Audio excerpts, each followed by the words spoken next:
Hey everyone, welcome to another episode of the Anything Show. Today I want to meet with a colleague and a person who's becoming a good friend by the name of Jeremy Bell. Jeremy, hi. Do you want to say hello to the... Nice to meet you, everyone there.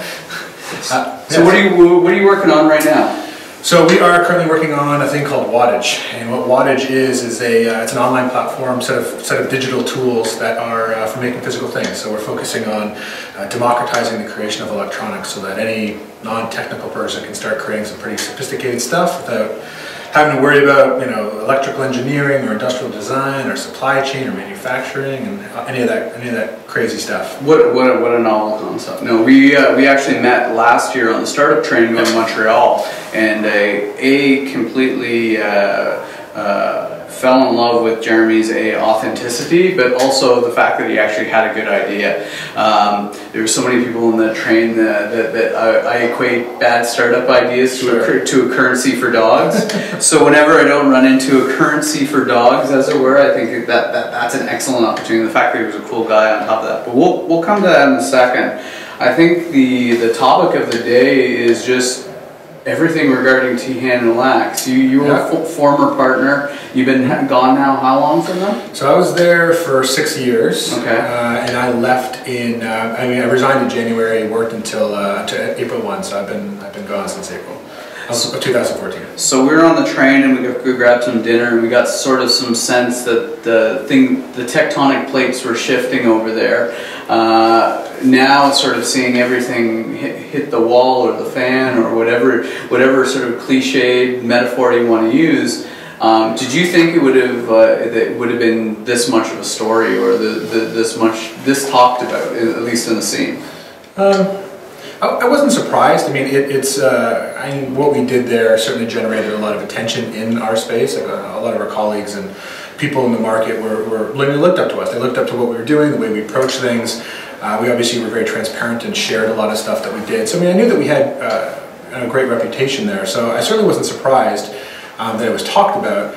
I was a little surprised that it really did venture outside of just our scene. So seeing it in the Globe and Mail, seeing it in the CBC, like some of those publications, I was a little surprised that it was covered there. Mm-hmm. But then if you also step back and just think it's technology company based in Toronto getting acquired by a large technology company based in San Francisco, I think from a Toronto standpoint at least, there's obviously a lot of story there. So having Globe and Mail and CBC and stuff talk about that aspect of it, I suppose is not that crazy. But well, yeah, we won't get into some of the details of the acquiring the transaction, but I think it was interesting just sort of seeing how the story metastasized, as it were. It goes from like a straight acquisition and it becomes like a very good play to, okay, what happened, who gets left behind. Sure. I mean, it's unfortunate that the way it played out was unnecessary. It didn't have to play out that way, because a lot of what was said and the way it was described in the media is not actually accurate.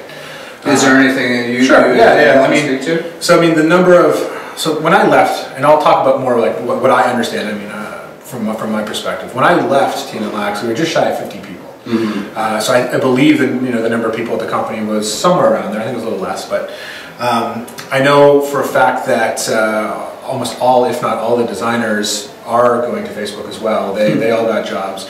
And so the way it was portrayed in the media was, the partners left and 40 employees were left behind, and this is not the reality. I know when the deal was being put together, it was never intended just that the partners were going to leave and they were going to somehow screw the get a big bag of money and be laughing about it. That was just so not the case. And if you look at a company like a Facebook is just not, they have no interest in acquiring a full agency, and they don't want your clients, they don't want your overhead, they don't want your computers. Mm-hmm. And the reality is they don't want all the staff, because the reality is that their businesses are different. There's not going to be 100% match between the staff that a company like Teehan and Lax might have on the payroll and the staff that... You don't need accounting guys, you don't need... So there's no scenario in that type of deal where everybody is going to get acquired. And when you kind of step back and look at what I believe those guys were ultimately trying to achieve, I think they were really setting out to get as many of the people, the best opportunity possible. And I know what some of the deals or the offers that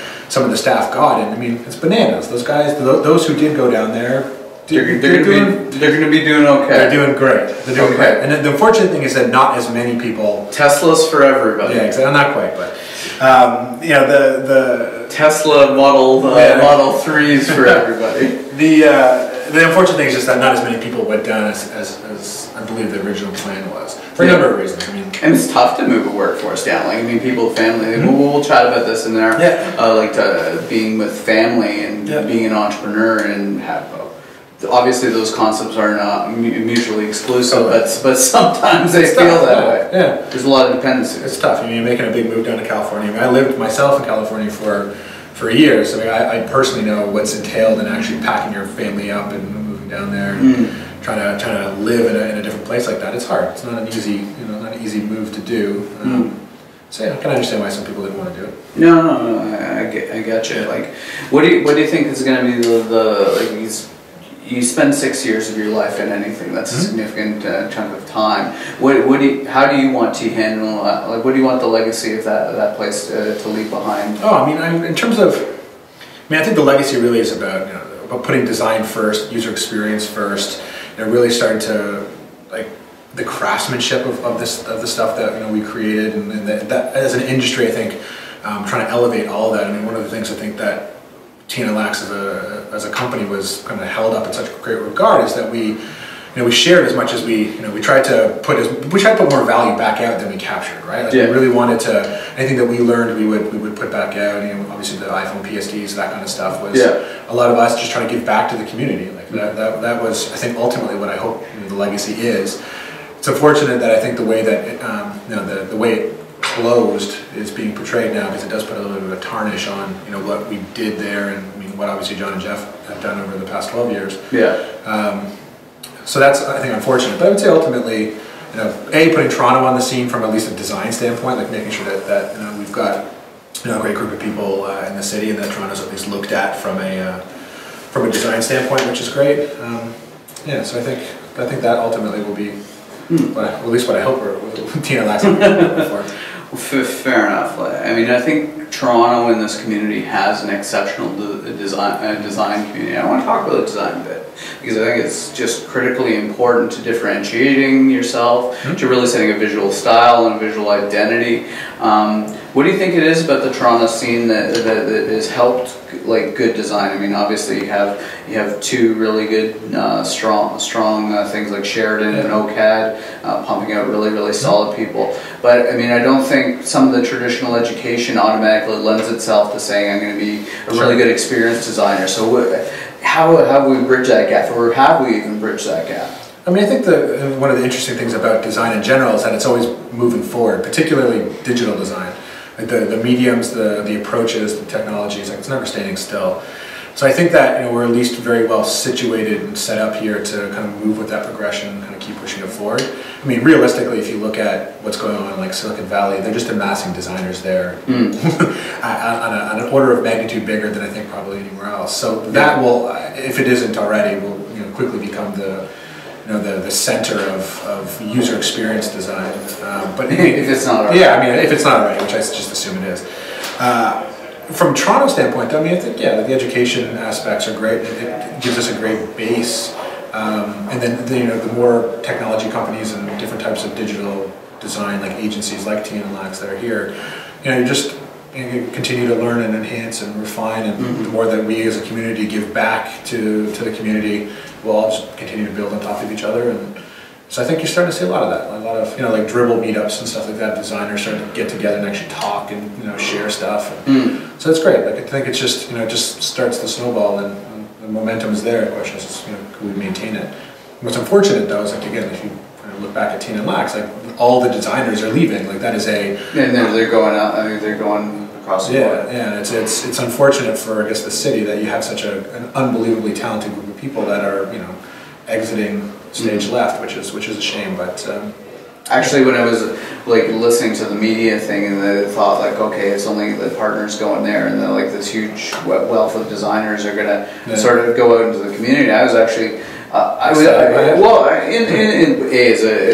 an entrepreneur myself, hey, maybe I can reach out to one of these individuals. And I mean, one of the things that when you're an entrepreneur, you're always looking out for really solid people, people that could like really drive your business and be difference makers, both in the experience as well as like your culture. But let's say hypothetically, let's say like no one acquire in group, and those people just, let's say 50 people went out individually, say for the sake of discussion, 50 designers, and they each went to their own to a different startup or tech company. Do you think that they would carry the lessons they learn, and not only just carry the lessons that they learn, but have as big of an impact as you did collectively? Like, how much of it is like individual talent versus the collective ability to bounce ideas off of each other and make things better? I mean, ultimately, I think that, yeah, that we'd have an impact, that they would have an impact on what they did in the community as a whole. I mean, the reality is that Teehan and Lax was set up to really support the design and those aspects of the business were kind of key to us. Like, they were at the heart of our, our culture, and really the genesis of the business started as design. I mean, when Teehan and Lax was founded, that's all they did was design. They didn't do any development. They didn't do, and they handed off Photoshop documents to clients and said, "Hey, good luck. Here's your PSDs with tons of layers. Start chopping, boys." I mean, that's where it started. So it's almost like I almost remember those days before like they became integrated development. It's almost like chop shops. It's just like, oh man, we learned over the years, like you do it, you have all these great intentions, and you spend so much time thinking and crafting this thing. You hand it off to the client, and then inevitably they need to take it and build it, and you just can't build great product that way. And we learned that that lesson the hard way over the years, and that they would take what we did and they would inevitably do what we wouldn't want them to do with it, and the quality wouldn't be there. And that's why we eventually started bringing development in-house and doing more and more of the actual build. The panda sitting in the corner crying, and he doesn't know why. Yeah, exactly. Someone is butchering my design somewhere. I don't know why, but I mean that's just the reality of kind of the way we grew, the way that I think the practice in general, the discipline grew. So I mean, let's talk about design, because I think it's really key. What are some basic principles or tenets of design that you sort of carry? Whoa, someone dropped something big. What are some sort of principles of design that you take into sort of evaluating a project, and how do you view it? Do you view it as like from the user's perspective first? Do you view it from like a identity and what type of feel you're trying to create? Like how do you go about that? So I think you have to step back and ask yourself, like, what is it that you're designing? Like, if you're designing some sort of product, like a digital product, then I mean, I think the user is what you have to put forward first. It's empathy. You need to empathize with what they're trying to do. Like, what is the job to be done? Like, what do they need to accomplish? What are they hoping to accomplish? And what is this thing that they're using? How's it satisfying that?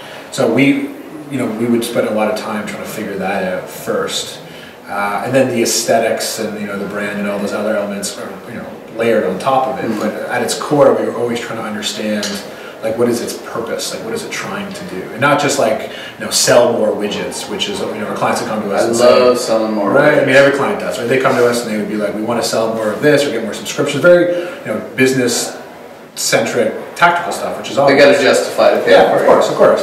And then we understood that. Like, that's our. We would be measured on those things to some extent.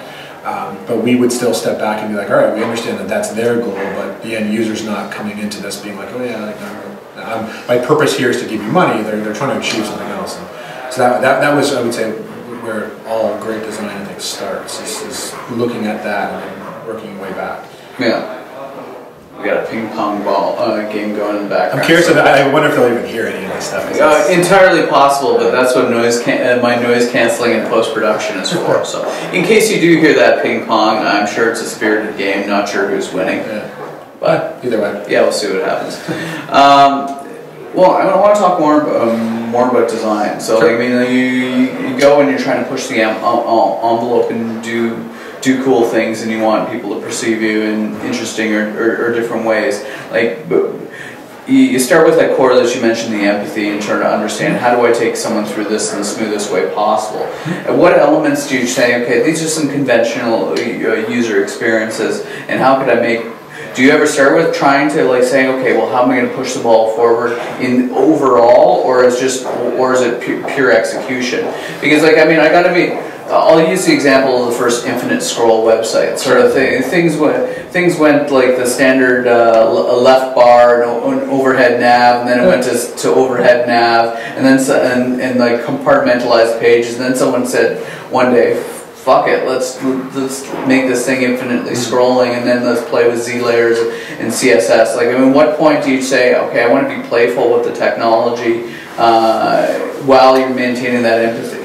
Yeah, I think like, I mean, what you're talking about more is about like trends and design and kind of execution and that kind of stuff. And I mean, it's inevitable you see that stuff happen where design, part of the exercise of design is looking and evaluating at other stuff, right? You're looking at your peers and how they did stuff. You're looking for, I mean, at least with us, we were always driven by, I mean, yes, obviously like kind of satisfying the user need, but we were, I don't know, there was something kind of in our DNA at Teehan and Lax about trying to do something new, something different, something better. Like just this, like not resting on what was best in practice, best in class or whatever. I always laughed at best practice, especially in the web world, because it was so constantly shifting. It's like what's best practices? Like 3 hours ago, we're creating like style guides or all of those things that weren't going to be there. So we were constantly just again in our core trying to reevaluate what we did and just get better at it. But inevitably, the trends would seep in. Like you'd see something. We were, I think, probably one of the last things that a lot of people looked at us and started to really, I guess, I'll look at us as a trendsetter was the way we did the nav on Teehan and Lax. Like there was, it's just like the hamburger button. Like we really did design mobile first. So when you came to the desktop, it was very sparse, and you need to kind of open this nav, and you got it felt like a large, blown up, like kind of mobile experience on the desktop. And we kind of did it, and there was a lot of novel reasons why we did it. And that was fine. And what we noticed after that was a lot of people started to kind of emulate that, and we saw, we'd see people refer to it as like the Teehan and Lax nav. And that, I mean, those are the types of things where you start to see kind of trends coming in. Yeah. And if there was another revision on teehanandlax.com, if they hadn't shut down, I suspect we probably would have done it differently, just for the sake of like pushing forward. Just for shits and giggles, and you get something. No, you're constantly learning, and you're trying to get a better thing, and like. I remember the talk of like, and this is like data. I want to ask you about data-driven design. Sure. Like, I mean, how much is feel versus pure data-driven design? Because the famous example with Google and the designer said, okay, well this shade of blue tested like infinitesimally better than this one, and therefore we'll go with that, even though intrinsically I feel like this is a better design. Yeah, I mean, there's kind of two different ways of looking at this. I mean, if you're just looking to design strictly from data, it's paralyzing. Like you'll never really. It's very difficult to make decisions like right from the onset. You're like, all right, I have this hypothesis, and that's cool. You can test the hypothesis, but you can't test everything. Like it's impossible to test like every shade, the amount of padding around everything. So you ultimately do need to make decisions, and I think there's something to be said about a great designer or a great product lead who's got an idea or something in their gut that's like, well, this is what we should do.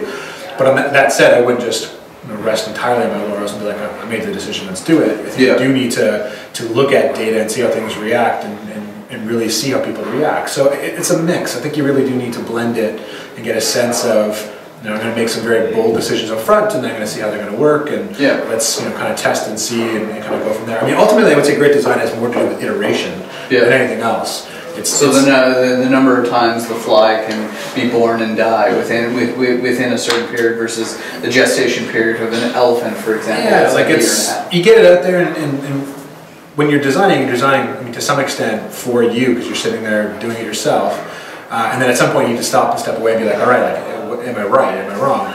And that's why I think what's great about like designing for the internet or designing for like digital or mobile experiences is that you can push stuff out and see what works and see what doesn't, and, do all that kind of stuff and then really refine. But it's an exercise in iteration, which is why I think you're starting to see a lot more technology companies bring designers in house, and the companies like the Facebook and Google and that kind of stuff. Primarily because that's how you do great product design. You have to iterate. You have to get be fast. Be nimble. You can't. It's very difficult to outsource that. So here's the brief. It's going to take 2 months to do it, and then put it out, and then maybe next year I'll get some stats, and maybe we should have done something differently next year. I mean, if you look at the traditional agency model, it's you get brief, you go away, you do some stuff, you come back, you show it to the client. They then take it internally and get some sort of approvals, inside, depending on the size of the organization. That clusterfuck of a process. So they come back, and that's like, it repeats itself, and that happens over the course of weeks and months, and it takes a tremendous amount of time. But if you really want to design and get great product out, you need to be, iterating and pushing it up, and kind of there isn't enough, there's just not enough time to have that kind of going away and trying to get some sort of consensus and approvals and that kind of stuff. So it's a trend that I don't exactly know where, from at least an agency standpoint, like where the market's going to net out because of that. But that's well, I think that's where the benefit of the startup is. They can iterate, make a quick decision, and do that, and that's why they're able to do high growth. So it's a question of like, okay, what is someone willing to do? Are someone willing to play with their brand integrity? Or willing to make a risk in order to iterate faster, and in many cases the question, depending upon the adventureness of the client, it's probably not, which is why startups have an intrinsic advantage. Look, we have I think a very good discussion on design. You're in a totally different world. You're applying, I'm assuming, a lot of the life lessons and skills and stuff that you've learned. But talk to me different. Okay, so you jumped out of your skin, and you're in the new place of building a company. Tell me just high level, how does it feel different, and how do you feel different operating in a day-to-day? So I mean, it doesn't feel like dramatically different. I mean, I would say that at Teehan and Lax, we were set up very much like a startup in a lot of ways.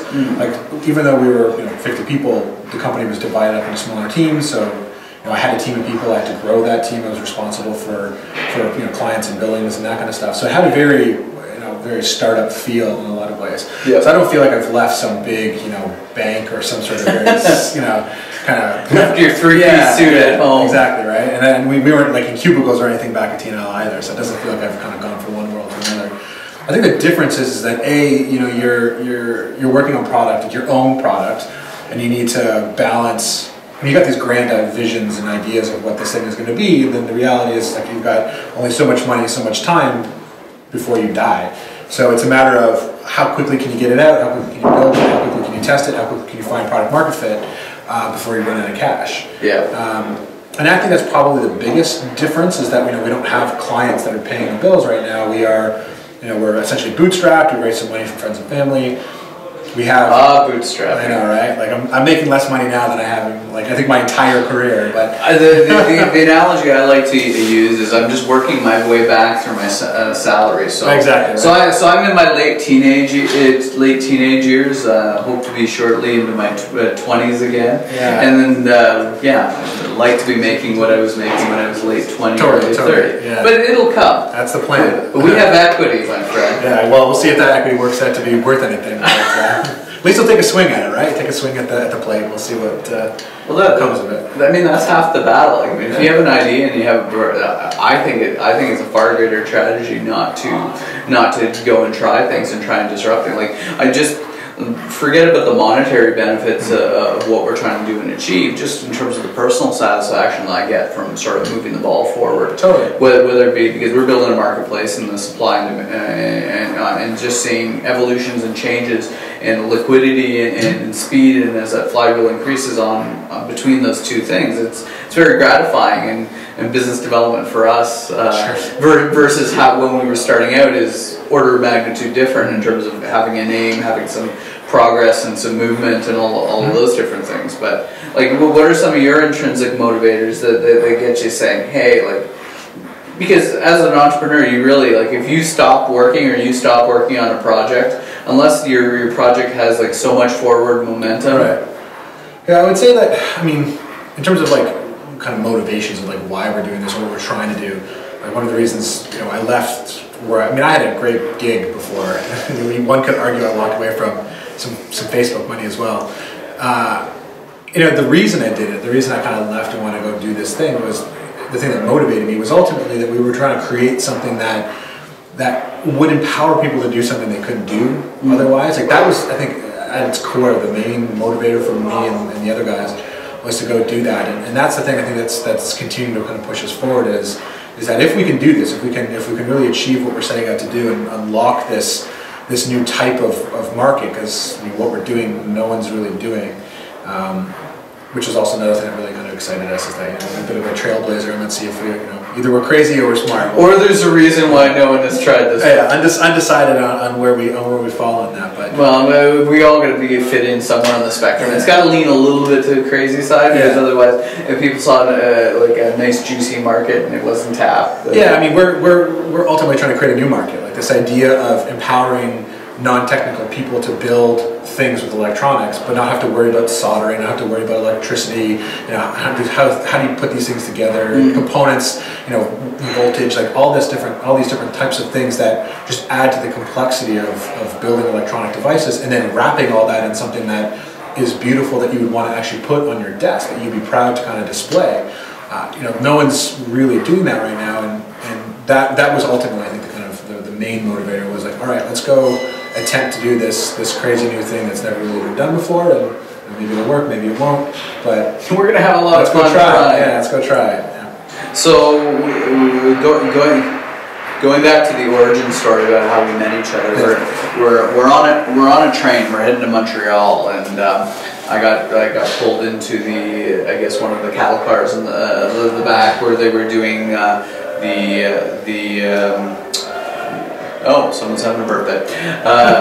Where they were doing the mentorship, and apparently I got deemed to be one of the mentors. I guess if you're like a year or two into the startup, it's like someone in grade 2 deciding that they could teach someone in grade 1. Totally, yeah. But anyway, that's where we met, and after hearing multiple pitches that I thought were sort of like dog currency, that didn't really understand or appreciate the concept of product market fit, market valuation, all of those different things. I thought, okay, here's a guy that's got an idea that potentially has some legs, because things are weirdly moving to hardware, which is traditionally deemed, like, everyone loves a software startup because it's like, I don't have to make anything. I get something on there and I just have to spin up more instances on the server. So what made you say, okay, this is the time that I want to jump in and tackle hardware? So I mean, the hardware and bootstrap. Yeah, I know, right? The hardware space it's cliche to say, but it is harder than software. Although what we're doing is we're as much a software company as a hardware company. So we still have to worry about spinning up servers on AWS and all that other good stuff.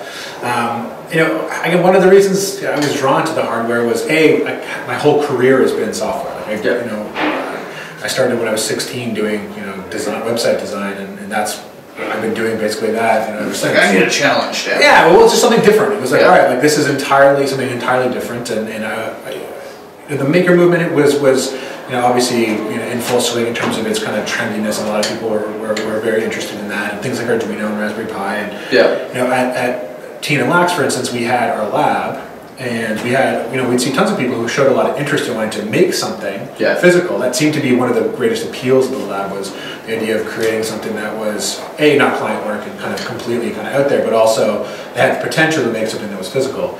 So we had laser cutters and 3D printers and that kind of stuff. So when I kind of looked at it, it was like, all right, like hardware, marketplace, and, you know, technology empowerment. There's all kinds of different like aspects and facets of it that really kind of caught my interest. Yeah. And I would say that the bigger thing though was, to me, this always seemed like an inevitability.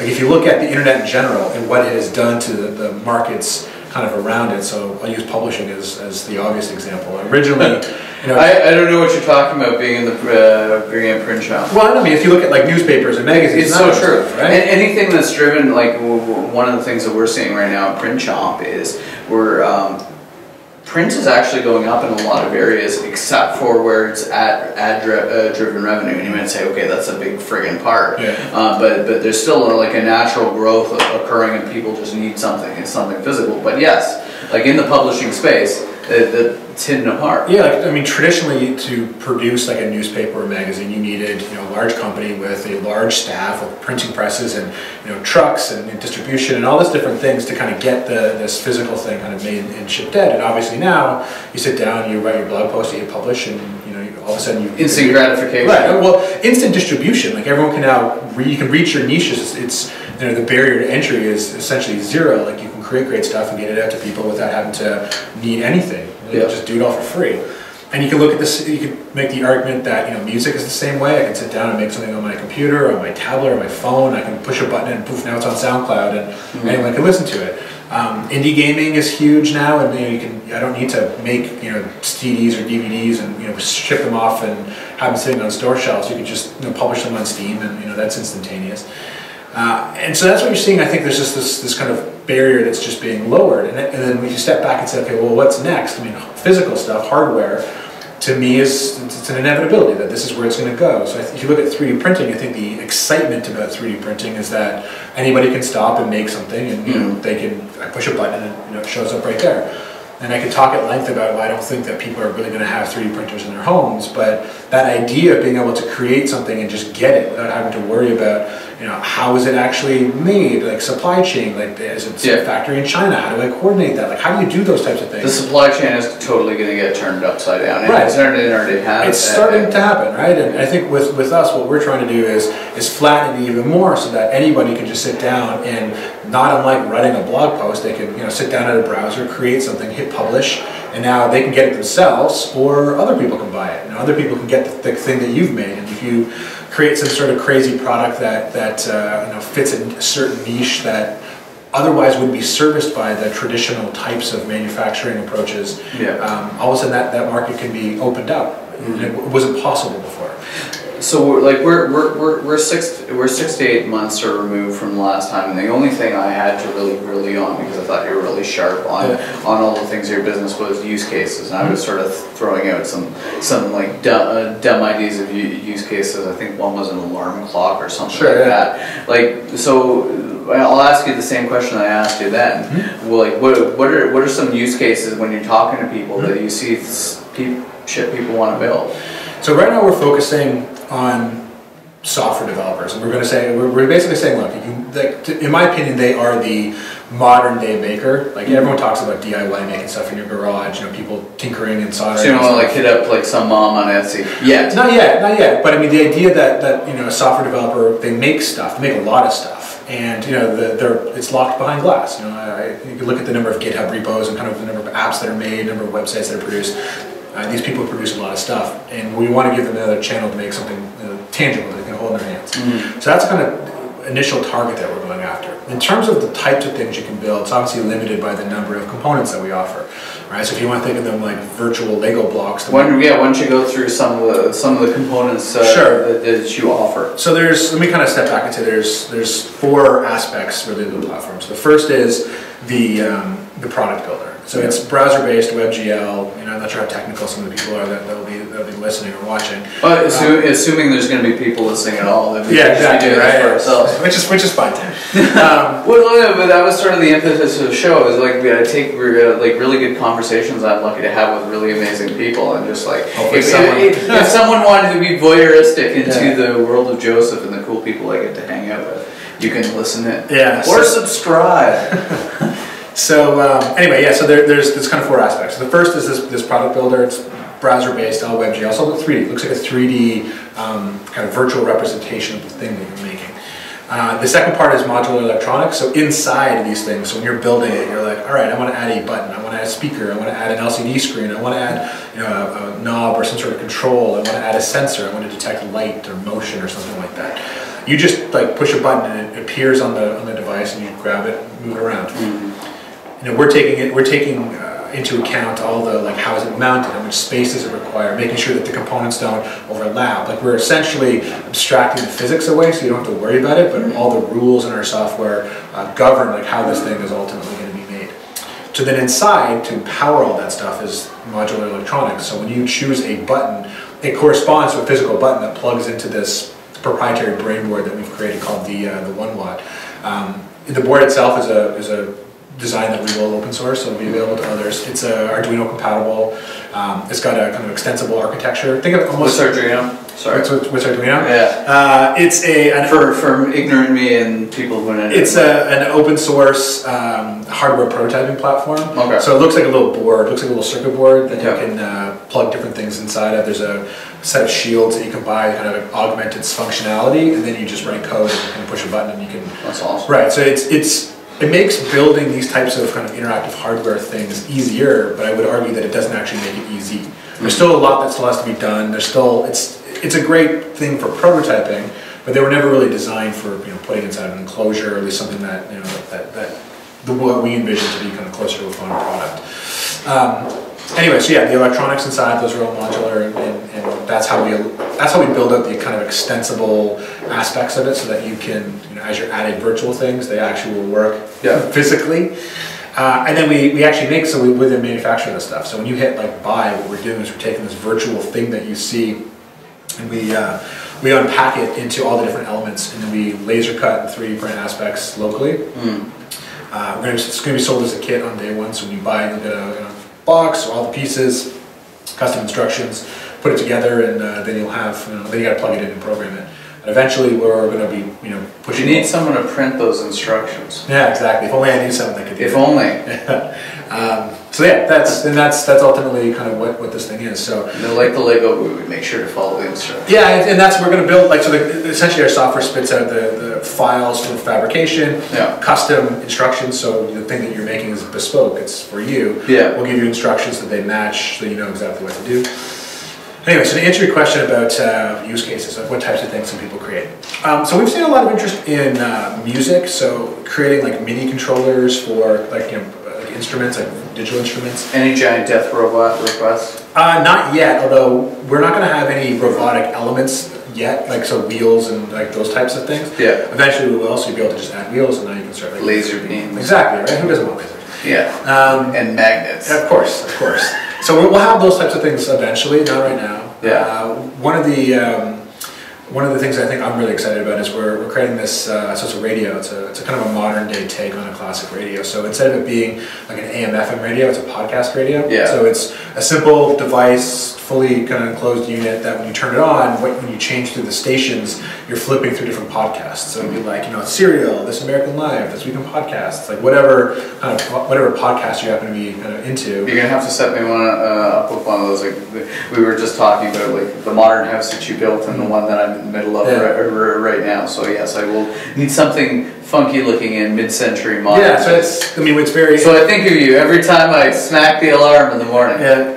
So we've got, things like that. So we think that it's going to be a really compelling one. We have another one that we've been playing with is kind of like a tangible game. So something instead of just being a touch screen or like a console that you play with in that regard, like a TV or a screen, something that's more kind of physical that you can pick up. And so it's it can detect its motion. You can there's proximity sensors and different kind of dials and stuff. And so like a game that you kind of physically play with instead of just touch with your finger on a smartphone or with a console remote. So we're playing around with some kind of physical, tangible games as well. Some interesting stuff there. So CES just passed, and everyone is still obviously very, very focused on the traditional sort of buying cycle of electronics. So you got new introductions in January, sales into channel going into spring. There in the spring, summer, just in time for fall. Sell the crap out of it. Anytime for winter, blow it out at Christmas and do start over the same thing next year. Do you see, obviously 3D printing could argue that it's going to disrupt some of those cycles.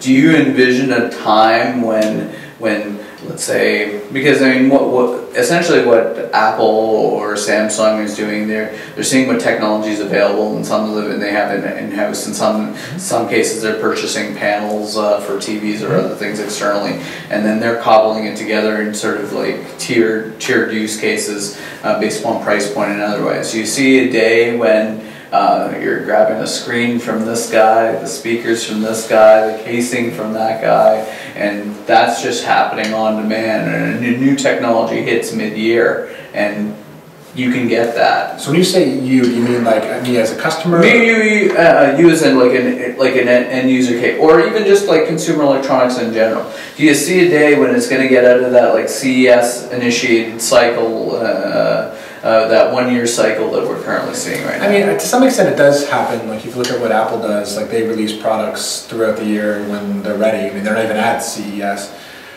So I think that they've definitely set a tone or kind of a cadence of releasing at different kind of points throughout the year. and obviously they don't have to necessarily worry about selling into channel because it's them. I think a lot of wouldn't it be nice to have that position in the world? I think a lot of other companies they're going to be beholden to the way the market works in general. Like they have to play by the rules of everybody.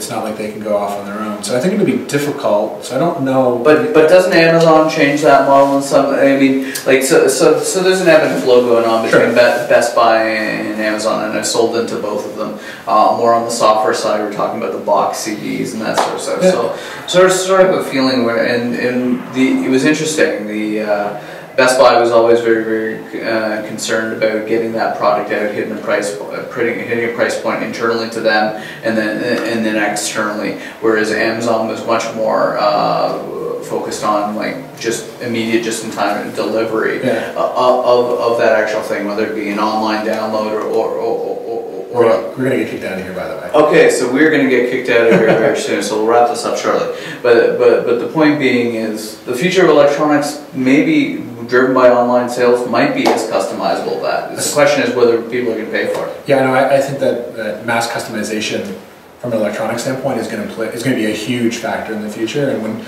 to facilitate that, you really do need to move to a place where you can manufacture more and more things on demand. So if you look at things like what Tesla's doing with the Model S and how their factories are set up, it really is mass customization for the cars. Even if they haven't fully realized the potential there yet, I think they've set themselves up to actually kind of facilitate that kind of stuff. So we're probably going to see, as predicted, huge channel disruption in coming down the pipe. For sure. I mean, I think that's definitely going to happen. Yeah. Okay, well, this has been an excellent conversation. I really appreciate Jeremy, just given the timeliness of everything going on there. We're going to try and get this out as soon as possible. No problem. Because I think people do need to hear directly from the quote-unquote horse snuff or one of the horses involved at one point, just in terms of like what's going on there. Because I think people espouse a lot of value in understanding what's going on with the ecosystem, and I think just by the strongness of the reaction with Teehan and Lax shows that people care, and shows that people are willing to get community, and when there becomes an issue like that, people want to talk about it. Totally.